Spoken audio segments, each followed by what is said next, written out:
ঢাকা বিশ্ববিদ্যালয়ের টিএসসির যাত্রী ছাউনির কোণে থেমেছিল একটি রিকশা। অনেকেই ভেবেছিলেন হয়তো চালক একটু বিশ্রাম নিচ্ছেন। সারাদিনের ক্লান্তি তো আর কম হয়নি। একজন পথচারী বিকেলে দেখেছিলেন তাকে ঘুমন্ত অবস্থায়। কয়েক ঘন্টা পর আবার যখন ওই পথ দিয়ে হেঁটে যাচ্ছিলেন, তখনও একইভাবে বসে আছেন তিনি। কিন্তু এবার মনটা কেমন যেন কেঁপে উঠল।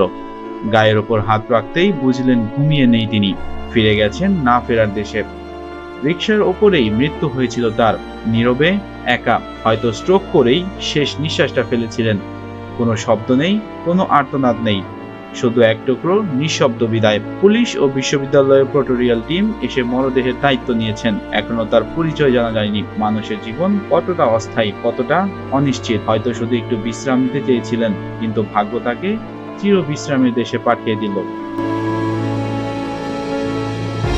মামুন মণ্ডল, খবর বাংলাদেশ, ঢাকা।